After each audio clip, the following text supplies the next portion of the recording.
আসসালামু আলাইকুম ওয়া রাহমাতুল্লাহি ওয়া বারাকাতুহু। আলহামদুলিল্লাহ ওয়াসসালাতু ওয়াসসালামু আলা রাসূলিল্লাহ।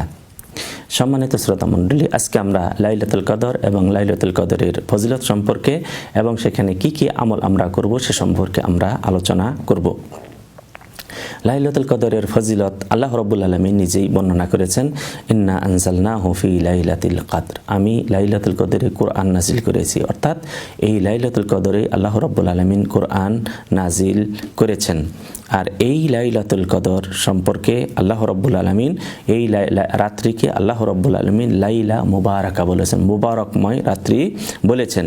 এবং এই রাত্রিতে আল্লাহ রাব্বুল আলামিন দুনিয়া এবং বান্দাদের অনেক কাজের বান্দাদের সকল কাজের তিনি কি ফয়সালা করে থাকেন এবং সেখানে নির্ধারণ করে থাকেন। আর এই রাত্রি এমন একটি রাত্রি যেই রাত্রিতে ফেরেশতাগণ বিশেষ করে জিবরিল আলাইহিস সালাতু ওয়াসসালাম কি করে থাকেন, এখানে তিনি অবতরণ করে থাকে। তানাজ্জালুল মালাইকাতু ওয়ার রূহ ফিহা বিইذনি রাব্বিহিম মিন কুল্লি আমর। আর এই রাত্রিকে আল্লাহ রাব্বুল আলামিন নিরাপত্তা রাত্রি বলেছেন, সালামের রাত্রি বলেছেন। আল্লাহ রাব্বুল আলামিন বলছেন সালামুন হিয়া হাত্তা মাতলাইল ফাজর। তাহলে এই ফজর পর্যন্ত এই রাত্রিতে কি হয়ে থাকে, শান্তি এবং নিরাপত্তা এবং আল্লাহ রাব্বুল আলামিনের পক্ষ থেকে শান্তি অবতীর্ণ হইতে থাকে। এখন আমরা আলোচনা করব এই লাইলাতুল কদরে আমরা কি কি আমলগুলি করব। এক নম্বর হলো এই লাইলাতুল রাত্রিতে আমরা কিয়াম করব, সালাত আদায় করব। আল্লাহ রাব্বুল আলামিন আল্লাহ নবী সাল্লাল্লাহু আলাইহি ওয়াসাল্লাম বলেন, মান কামা লাইলাতুল কদরি ঈমানান ওয়া ইহতিসাবান গুফিরা লাহু মা তাকাদ্দামা মিন দামবিহি। যে ব্যক্তি লাইলাতুল কদর ঈমান এবং ইহতিসাব সহকারে, ঈমান এবং সওয়াবের প্রত্যাশা, ঈমান এবং নিজেকে পরিবর্তনের প্রত্যাশায় যে ব্যক্তি লাইলাতুল কদর জাগরণ করবে ইবাদত সহকারে, তাহলে আল্লাহ রাব্বুল আলামিন তার অতীত জীবনের সমস্ত গুনাহ ক্ষমা করে দিবেন। এবং এই লাইলাতুল কদরকে পাওয়ার জন্য, এই লাইলাতুল কদর শেষ দশকের রমজানের শেষ দশকে পাওয়ার জন্য এখানে কি এতেকাফ করা এই রাত্রিগুলিতে, এই রাত্রিটিকে পাওয়ার জন্য শেষ দশকে কি করা, এতেকাফ করা। তারপরে এই রাত্রিতে বেশি বেশি দোয়া করা, এই রাত্রিতে বেশি বেশি দোয়া করা। কেননা এই রাত্রিতে কোরআন নাজিল হয়েছে, এই রাত্রিতে আল্লাহ রাব্বুল আলামিন শান্তি অবতীর্ণ করে থাকেন। এই রাত্রিতে আল্লাহ রাব্বুল আলামিন এবং আপনার এবং আমার এবং প্রতিটি সৃষ্টির আল্লাহ রাব্বুল আলামিন তাকদীর অথবা ভালো মন্দ সেখানে লিপিবদ্ধ করে থাকেন। এই জন্য আমরা এই রাত্রিতে বেশি বেশি দোয়া করব। এবং কোন দোয়াটি বেশি করব? আল্লাহ নবী সাল্লাল্লাহু আলাইহি ওয়াসাল্লামের স্ত্রী আয়েশা রাদিয়াল্লাহু তাআলা আনহা বলেন, ইয়া রাসূলুল্লাহ, আমি যদি লাইলাতুল কদরটা পেয়ে যাই, অর্থাৎ আমি যদি বুঝতে পারি আজকে লাইলাতুল কদর, তাহলে আমি সেই রাত্রিতে কি দোয়া করব?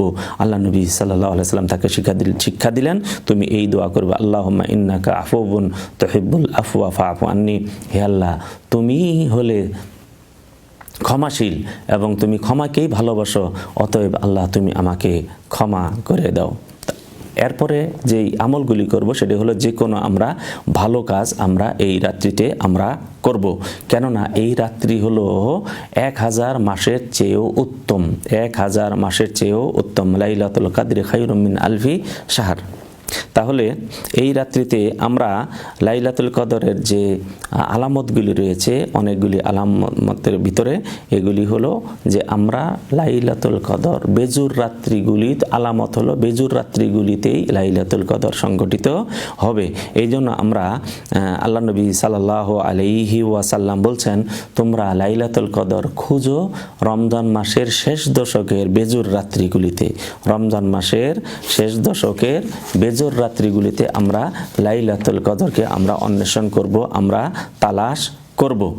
আর লাইলাতুল কদর কি শুধু রাসূল সাল্লাল্লাহু আলাইহি সাল্লামের যখন কোরআন নাজিল হয়েছে সেই সময়কালের সাথে কি সম্পৃক্ত, নাকি কিয়ামত পর্যন্ত এই লাইলাতুল কদর থাকবে?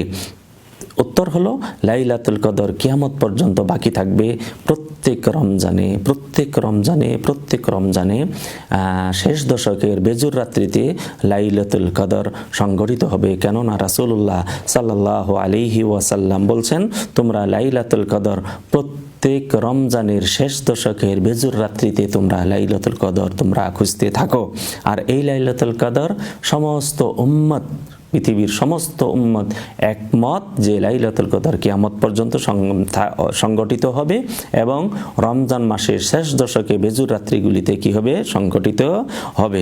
আল্লাহ রাব্বুল আলামিনের কাছে দোয়া করি আমরা শেষ দশকে উপনীত হয়েছি, আমরা যেন লাইলাতুল কদরকে তালাশ করার জন্য, লাইলাতুল কদরকে পাওয়ার জন্য, এই রাত্রিতে ফজিলত নেওয়ার জন্য আমরা শেষ দশকের এই রাত্রিগুলি আমরা যেন জাগরণ করি এবং যেই ইবাদতগুলি এখানে করার জন্য রাসূল সাল্লাল্লাহু আলাইহি সাল্লাম থেকে এবং কোরআন সুন্নাহ থেকে বিধিত আমরা সেইভাবে আমলগুলি যেন আমরা করতে পারি। আল্লাহ রাব্বুল আলামিন আপনাদের আমাদের সবাইকে তৌফিক দান করুন। আসসালামু আলাইকুম ওয়া রাহমাতুল্লাহি ওয়া বারাকাতুহু।